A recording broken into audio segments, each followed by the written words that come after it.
Welcome to the Love Disciple podcast. In today's episode, we will be interviewing and meeting with Cydney. Cydney is a yoga instructor and artist based out of Austin, Texas.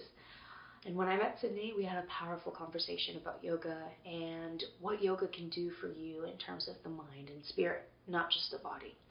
Since becoming a yoga practitioner, Cydney's life has really blossomed, and she's had a great change in her relationships, in her life, and in her business. I'll let her tell you about those, but I did want to share a little bit about her businesses because she is in event planning and coordination with her company Ervin-Hill & Co., and she does floral design with her company Forever Florals. So she's a really multifaceted person.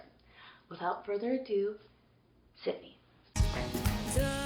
Dynamite, I'm blowing up my mind. I wanna be free, I wanna be cool, I wanna be bad. Welcome. Today on the podcast, it's an absolute pleasure to be here with Cydney. Cydney is a yoga instructor and just overall spiritual practitioner based in Austin, Texas. And without further ado, I'd love to have Cydney introduce herself and share a little bit. Hi, Cydney. Hi, babe. How's it going? It's going great. Yeah. Can you tell us a little bit about yourself? Yeah. So first, thank you for inviting me to do the podcast with you. I am overfilled with gratitude. It lets me know that the exchanges that we have had have always been organic, and there are just like so many more conversations to be had.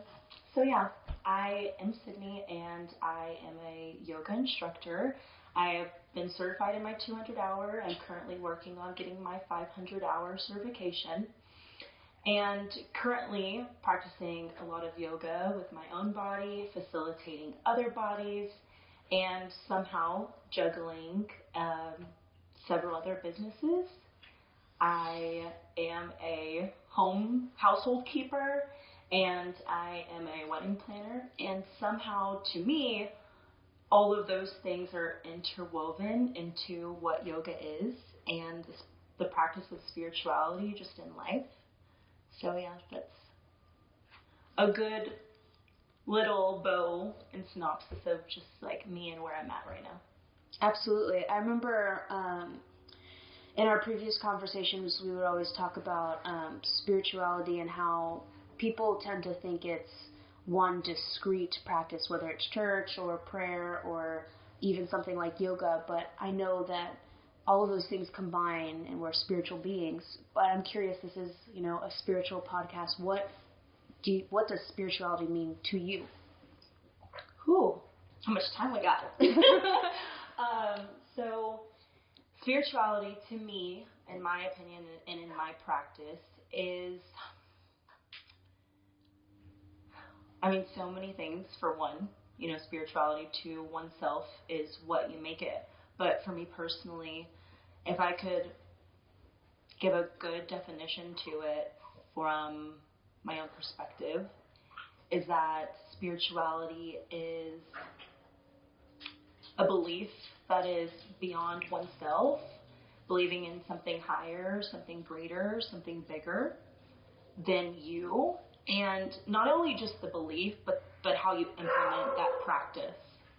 And I think that a lot of people can say, oh yeah, I believe in something bigger than myself, and I think that it's like what we do with that.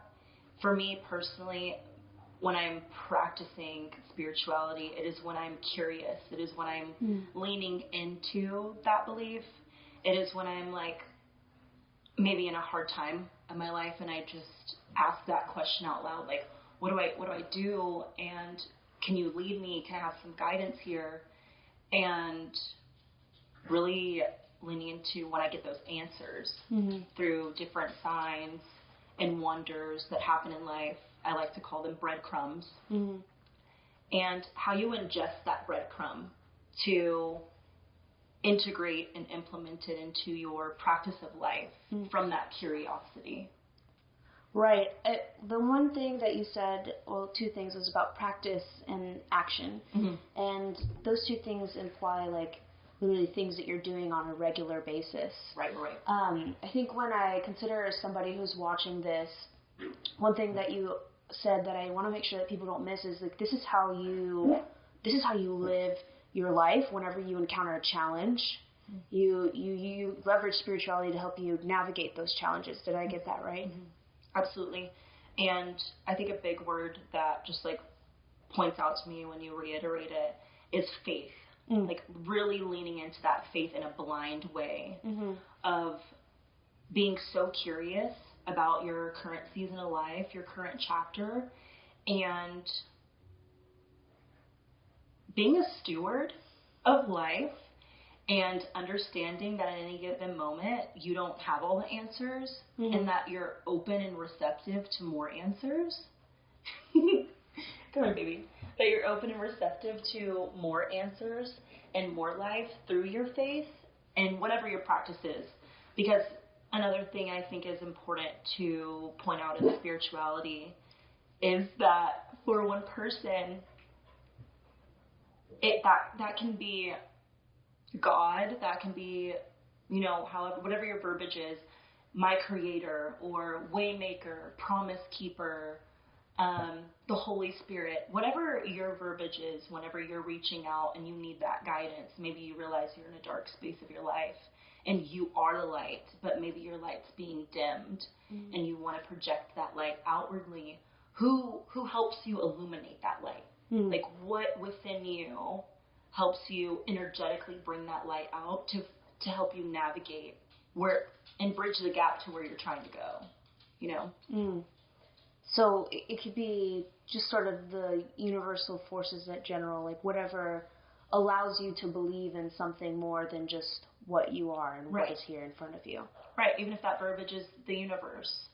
Or I think another thing that's important to acknowledge is that I grew up very Christian. I grew up in a Christian household, and my spirit, just because I say that I am spiritual and that I practice spirituality doesn't necessarily mean that I'm no longer Christian. I think that spirituality might look like this, maybe, and I'm not here to say that I have all the answers. I'm here saying that I'm a steward. And maybe spirituality looks like this, and maybe Christianity is within that. Maybe Buddhism is within that. Maybe Catholicism is within that. And for me personally, my practice and my faith opened up when I started looking at spirituality like this and realized that religion was keeping me in a box, a creative box, if you will, and that my faith needed to be cracked wide open in spaces where there were no rules or constraints on where I was willing to take that, One of the things that we talked about that cracked open for you when you expanded your view of spirituality was your mental health. Are you open to talking about that at all? Absolutely. I think it would be relevant absolutely. for people. I think that, one, my dog is so sweet and loves you so much. And he's so in love with Saint right now. Give me a little. Hi, baby. Hello, Blueberry. Come over here, love. Hey. Oh, that's so sweet. It's because you're so magnetic. It's because real recognize real. Yes. Blueberry, come here, buddy. Give me this ball. Give me this ball. Go. Get up on out of here. It's okay. I'm just going to focus on you because I know Blue's going to do the Blue show if we let Blue. Oh, yeah, he will do the Blue show. But I feel like the people need to know. I'm, like, so dying to hear about your mental health journey and spirituality. Yes, I feel like it's going to really help people. Yes. So, I think that, I went to counseling, for one, a few years back. Maybe 5 years, and I'm all for therapy. I was a therapist in my previous career and in my previous life, and there's so much that can happen through talk therapy, and I realized that through podcasts and through interviews and watching people have conversations, there's so much that gets processed in that space. Yeah. But something that I really needed to dive into was really my own mind rather than somebody else inquiring with it. I needed to inquire with myself. So I didn't become a yoga instructor because I was like, oh, I just love the practice of yoga. I love to exercise. I decided to explore the 200-hour in yoga. Shout out PYA, Practice Yoga Austin. And I decided to explore that space, not necessarily with the attachment of I want to be a yoga instructor.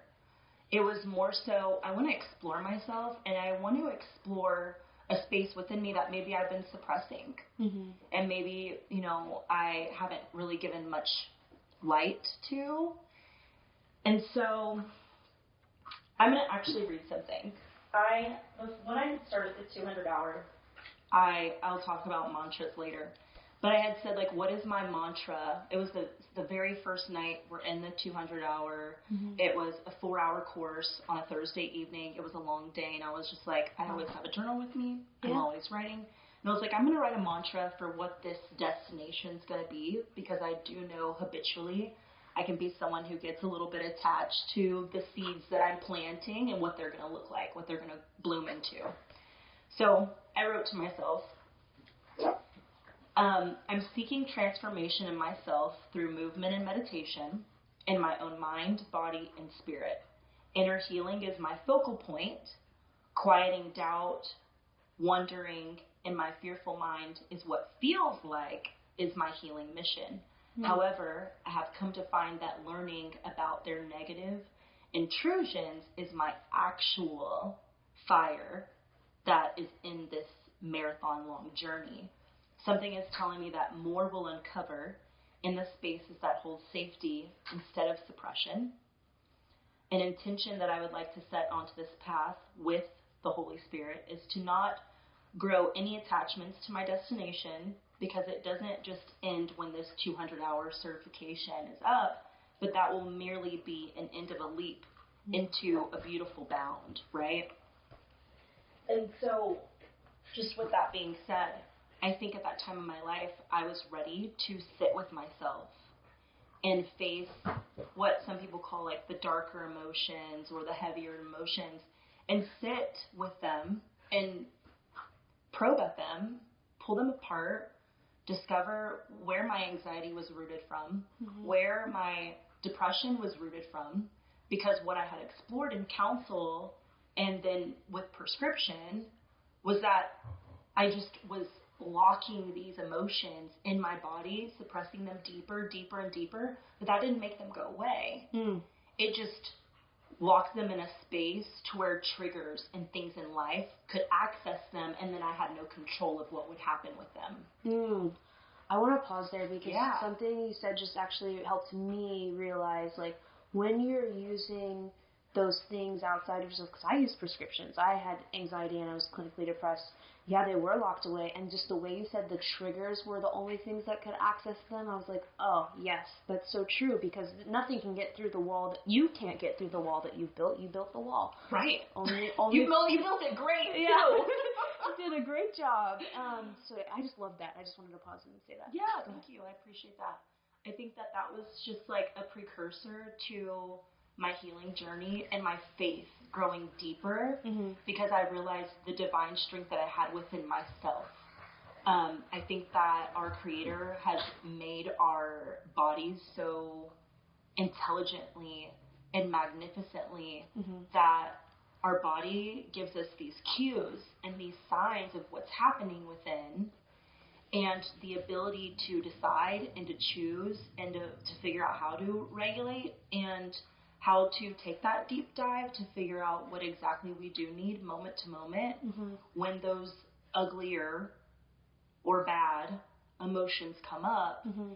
and maybe they get scary, or maybe they come up in partnership and you don't know what to do with them other than reveal them because whatever outside force triggered it. Mm-hmm. And then here you are trying to figure out, oh, let me pull out that mask mm-hmm. that I put on to cover it up so it doesn't seem like it's happening, mm-hmm. but it's a shitstorm, and it's happening, and the outside can see and the inside can feel.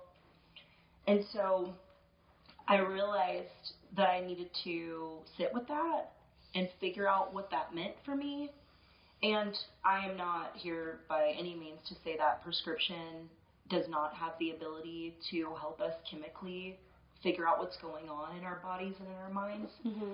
But even with prescription, I think it's a very healthy tool to figure out how can I regulate my nervous system to calm my body, to figure out what's happening in my mind, to get to that space of maybe some self-soothing, maybe some self-exploration, some self-love, some self-care, Mm-hmm. to be another combating force of being curious about yourself and figuring out what the root of depression, anxiety, sadness, grief, shame, let's say, oh my gosh, shame and doubt, like where those come from, to figure out where they were birthed from or what version of us is clinging on to that. It's a lot. That's a lot. But I do think that we have the answers when we sit with ourselves.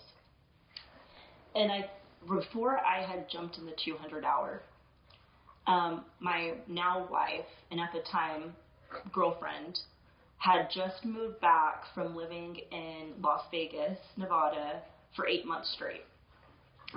And we had lived here our whole lives. And so Blue will take over if we let him, but we're not going to let this bad boy. We had come back and from being gone for 8 months. No, this is like, no, yes, I'm talking about your mother. No friends or family, no mom and dad, no outside force to run to other than each other when it came to figuring things out. Right. And when you're figuring life out, those versions of yourself come up that maybe have been blocking a past relationship with somebody else. Yeah.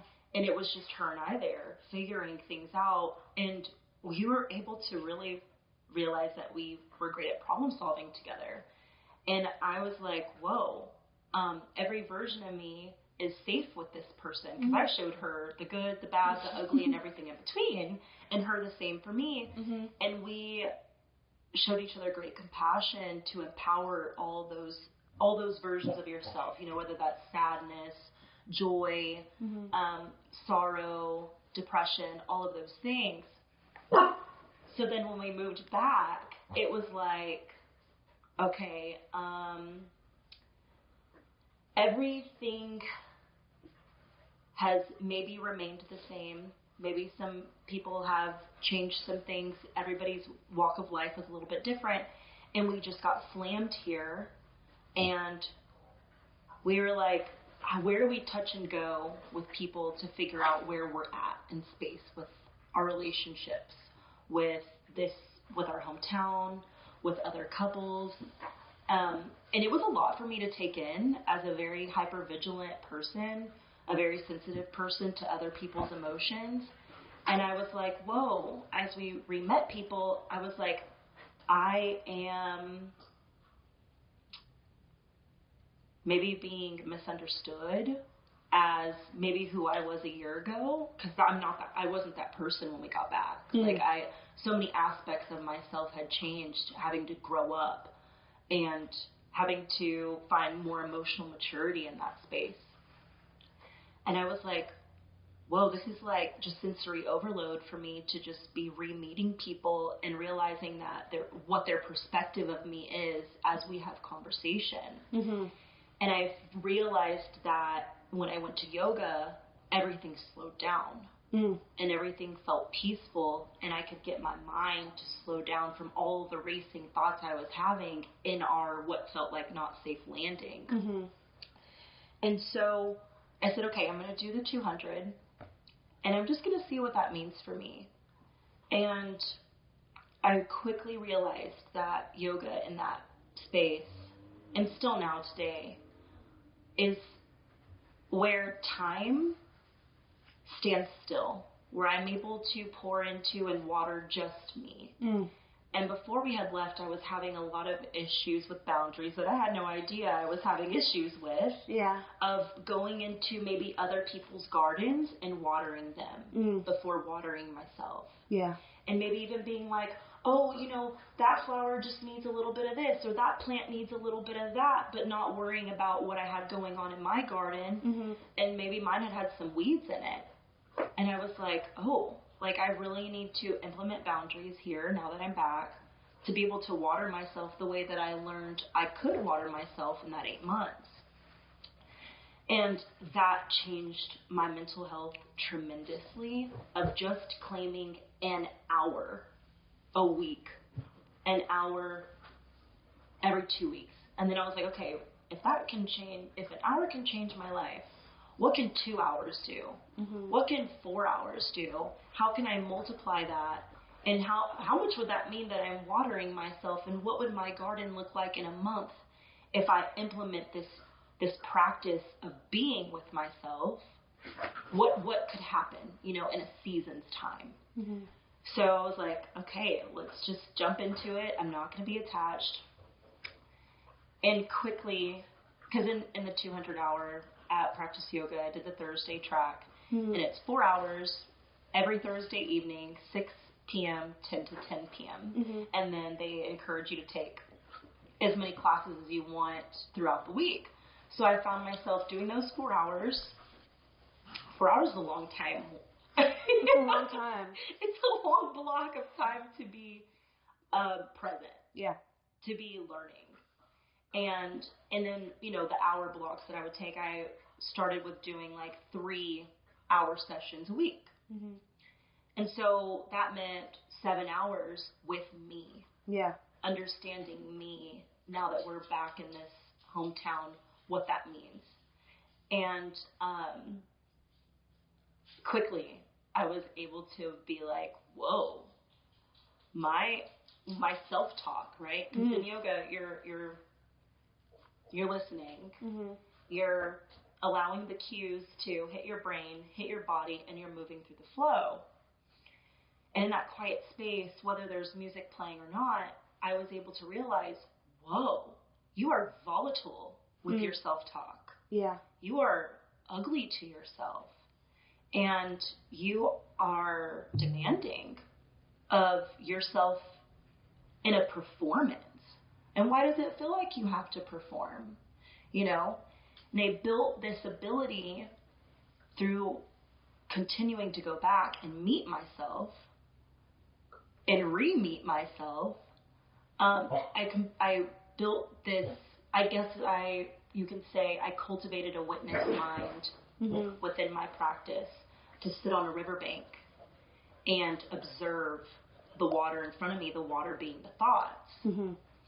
And I was like, just kind of sitting there like, whoa, that was maybe an ugly thought. That was a nasty thought. Oh, that one was sweet. And I realized you have a power to choose. Yeah. You have a power to choose which thought you're going to latch onto. And I realized this is mental health.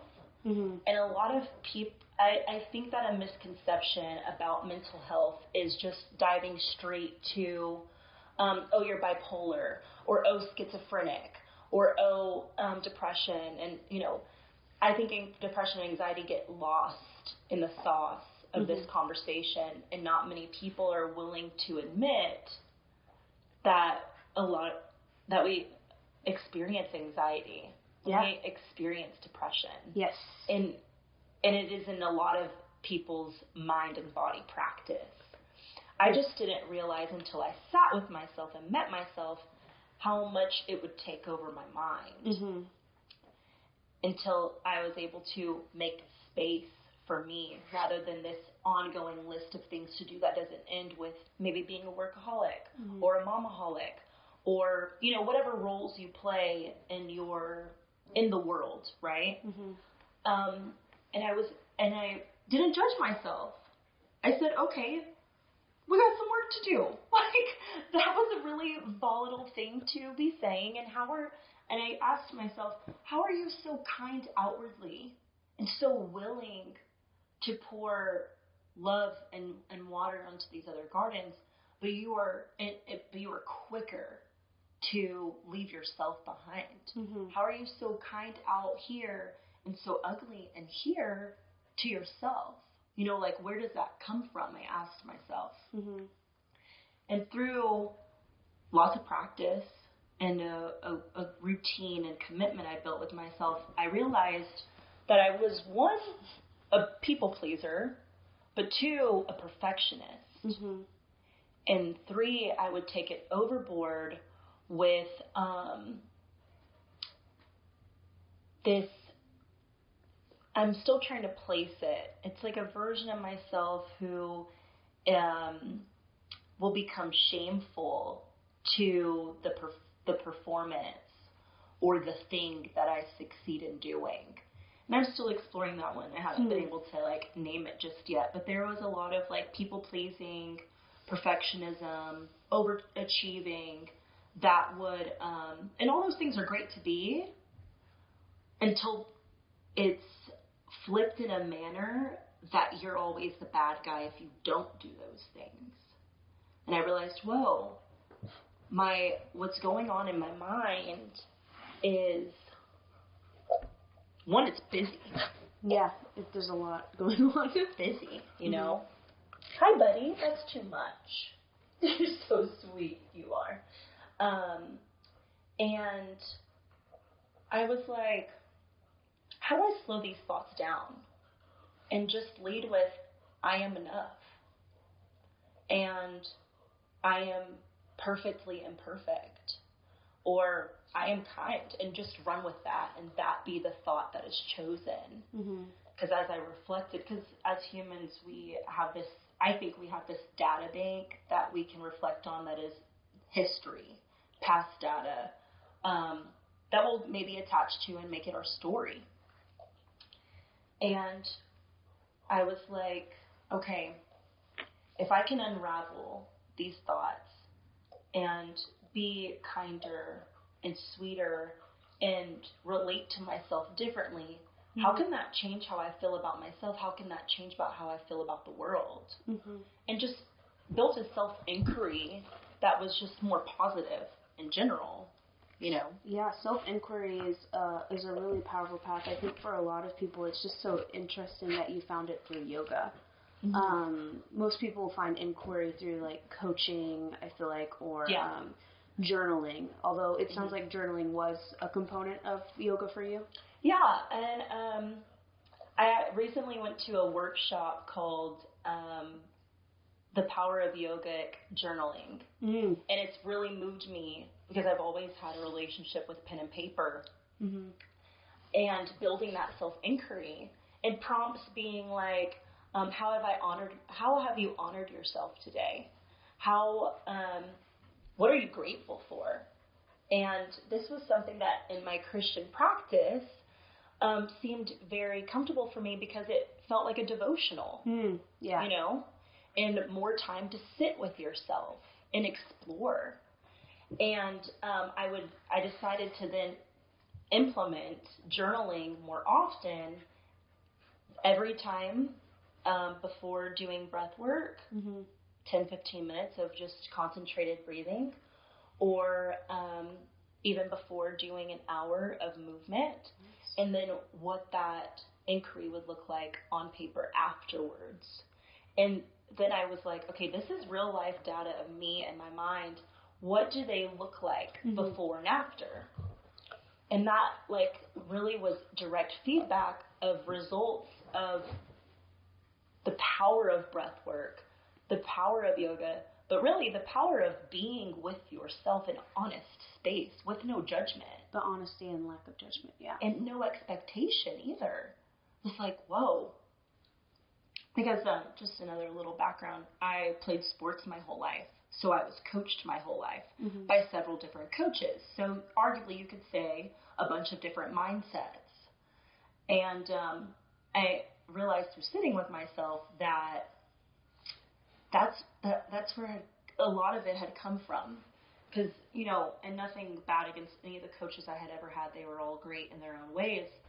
But things like, you know, don't listen to how I say it. Listen to what I say. Okay? or I'm harder on you than other people on the team because I see your potential. And then I realized, oh, that's where I maybe got some things with unconditional love and unconditional respect confused. Mm-hmm. Because I realized as I got older and I was having romantic relationships that I started taking a little bit of abuse with the don't listen to how I say it, listen to what I say. Then extreme empathy comes up within me, and then I'm like, oh, she didn't mean to yell at me, but she said this, so I'm going to take note of that, and I'll know for later. Mm-hmm. I was like, okay, I have just a little bit of a mindset that needs to shift is all.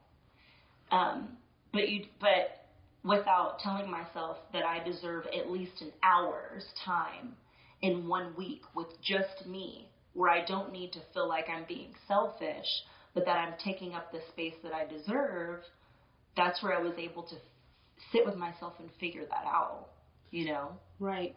I think a lot of people will be able to relate to a lot of elements of your story, especially, you know, interacting with other people, experiences being coached. When we come back from the break, I want to touch a little bit more about the process that you went through to get yourself to the yoga mat, and then, you know, more about what you do when you're on the mat. But we're going to take a quick break for a moment and probably share some messages. Yeah. Yay. Hey everyone, thanks for listening. I want to introduce you to this incredible entrepreneur a little bit more in detail, Cydney. If you're looking for inspiration, creativity, and a fresh perspective, definitely give her a follow on Instagram. She isn't just a content creator, she owns 3 amazing companies. Her first, Body Mind Core, inspires others towards physical, mental, and spiritual health. Her second company, Forever Florals, is really amazing. It has, of course, stunning visuals on the page, but it's a floral design studio primarily, specializing in dried, tapioca, wood, and faux floral arrangements. Her third company, Evergreen Haven & Co., is a coordination and event planning company. Overall, her feed is filled with stunning visuals, really thought-provoking posts, and insights from her entrepreneurial journey. So whether you're into art, romance, lifestyle, or just want a daily dose of positivity, Cydney has something for everyone. So be sure to check out C_Ervin2 on Instagram and elevate your feed with some amazing content. I guarantee you won't regret it. We kicked out Blueberry. We kicked him out. He had to go. We love him so much, but he's just a lot. I was really excited to have this second part of the conversation, and I'm sad Blueberry can't be here, but I think it's going to be really special because one of the goals of the podcast is to make things really tangible for people, and I know that there's a lot of things that you've touched on that I really want to just highlight and throw to the front for people. The first is about the experience that someone might have if they have anxiety or major depression. And you have had it, you've had the experience of being medicated and also feeling what that's like every day in your body. I think so many people who I know and who will watch this will resonate with those feelings of the tightness in your back, the hunched shoulders, the heart beating fast. Mm-hmm. But there's this element that I find difficult to communicate, which I'm hoping you can speak to. And it's that if this is all that you've ever known, mm-hmm. if all that you've ever known is the tightness, the need to be perfect, the way that you talk to yourself, how do you even know that there's an alternative out there? Right. This is a really good question. I think that is a part of like the spiritual awakening in general. Mm-hmm. And I call it the waking or the spiritual awakening because it's like that aha moment. And it's not like there's just one, like there's several. It's that epiphany. Yes. It's that pivoting moment when you're like, oh, you know? And for me, I was like, in order to, because there was a lot of things in my life at that specific time that I was like, in order for me to rise to the occasion, to be who I need to be in this chapter, to claim these things that I want to claim in my near future, I have to find an embodiment that is beyond anything I've ever been, anything I've ever embodied. How do I do that? And what is there to do? And so at some point in my practice, as I continued to go back and stuck with this discipline, stuck with the commitment of showing up for myself, which is like one of the hardest things to do for a lot of people. Like you're at the bottom of your to-do list, and we should be prioritized to the top, and it's not selfish at all. I realized that in my posture, it had changed. How I presented myself, how I showed up in conversations, what conversations I showed up to, what I made space for, shifted. My shoulders were up high. My chin was up. My chest was out. And this was a new embodiment. This was a new posture in general that I was like, where did this come from? And I was like, oh, that's beautiful. And I was like, yoga has taught my body how to fit into this posture, and realized that my mind had shifted and had aligned to that. I didn't know what work needed to be done, but I did know I wanted to make a change. I did know that there were some dreams that I wanted to bring to fruition. I didn't know how to get there, but I knew a change needed to be made, and I knew that yoga allowed my mind a space to quiet in stillness. As an instructor or a facilitator, whatever you want to call it, my main goal is to hold space for allowing people to feel like they are safe, feel like they can be on their mat and take up whatever space they would like to take up, and to flow and to be and exist and to breathe. And I was like, if that's what I want to hold space for, and that's what I hold space for now, that's the space I want to take up on the mat with myself. And I inquired with just stopping the thinking and just existing and being present. Because a lot of the thoughts were either fear-based or doubt-based or rooted in shame, that I was like, okay, I'm worried about something I have to go do on the outside of here that can't be done while I'm here. Or I'm worried about something that's already happened in the past and there's no undoing it. So I might as well choose to be present. Yes. I might as well choose to breathe and exist in this exact moment, because it's the only thing I can control. It's the only thing I can control. And so just the embodiment, embody, like that is the biggest thing that like I can reiterate when coming into a space where you feel like you are ready for something different. You don't know what that is. You know you're embarking on a journey because your environment is changing, or you want your environment to change. What do you want to embody with doing that?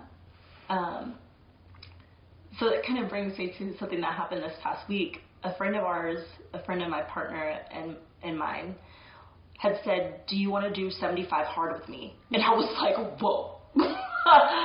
No, I don't. And for anybody who doesn't know, 75 hard is 75 days, no alcohol, no drugs, nothing that you're addicted to or you might feel like you're addicted to, maybe something you want to walk away from. Working out 45 minutes twice in one day. And a better nutrition routine. And I was like, that is rough. And if you get the book to 75 Hard, there's also journaling, which spiked my interest. And there's some reading. And my partner was like, let's do it. But a part of me just like wasn't down. And I was just like, I felt like the number 75 was just such a big number.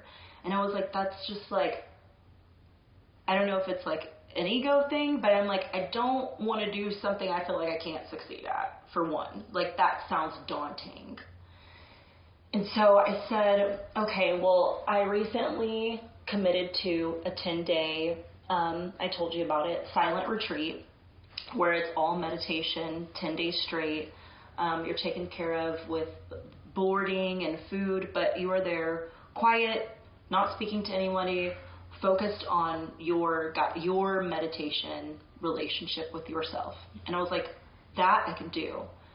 And then I was like, maybe 75 hard in front of that 10-day meditation would strengthen that practice, that routine with myself of being quiet and being with me for 10 days straight, away from my partner, away from my home, out of my element. Maybe this would be good. I was like, but how can I build the capacity? I think that's a really big thing. Capacity. Especially in a world where with these phones, we can get so distracted. Mm-hmm. A text, a notification, a ping, an email, something to do, something we got to do.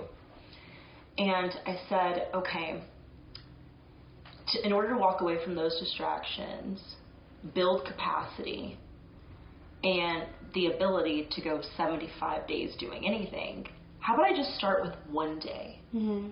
And then maybe maybe one day turns into 5. And then 5 turns into 10. 10 turns into 15. So I made an app where you can go in and you have access to, because this is what I'm doing, to build up for 75 hard. And I was like, might as well share it with friends who want to do it, where there is PM breath work, AM Mm-hmm. AM movement, PM movement, a space where you can inquire with yourself, take notes of the day, and then a journaling space, a creative prompt, and an inquiry prompt, because a lot of people are like, what is inquiry? She keeps saying inquiry. Mm-hmm. Like, just questions that you can probe with yourself to see where you're at in space. And also, it's not like an hour long. There's an option of an hour long, but building capacity, like there's 5-minute breath work. It is hard to breathe. Mm-hmm. It is hard to just concentrate on breathing. Yeah. And for some people, they're like, I don't exercise like her body looks fit. And I don't do yoga for the fitness, the exercise aspect, the trendy aspect of what you might see on Instagram. Nothing against that either. But I do yoga for the mind, for the inquiry, for the movement, for the regulating to the nervous system.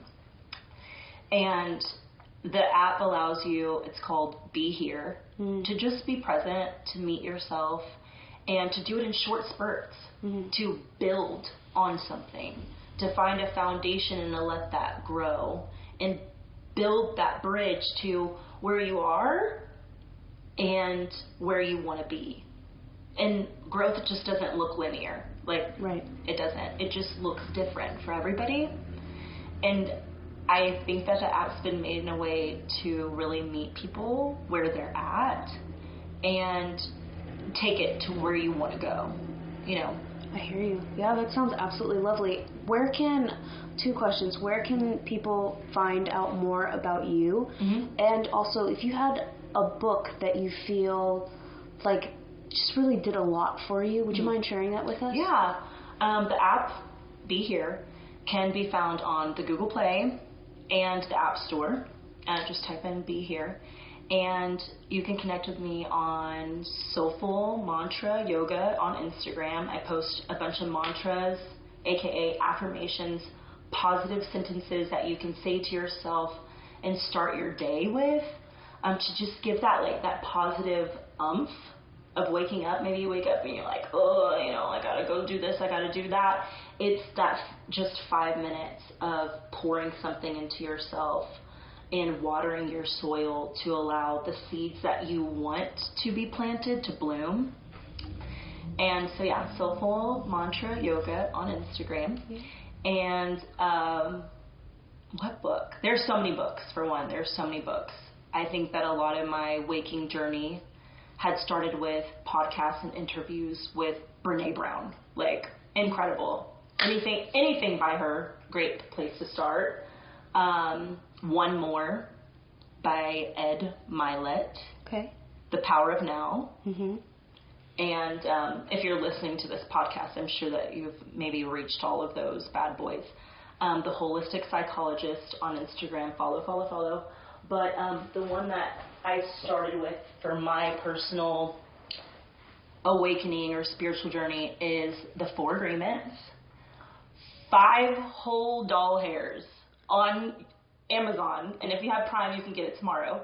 Don Miguel Ruiz, the 4 Agreements, and in it, super easy agreements that we even put into our ceremony with our vows, and that is to not take anything personal, not to make any assumptions, to be impeccable with your word, which impeccability in your own word to yourself changes your whole life, and to always just do your best.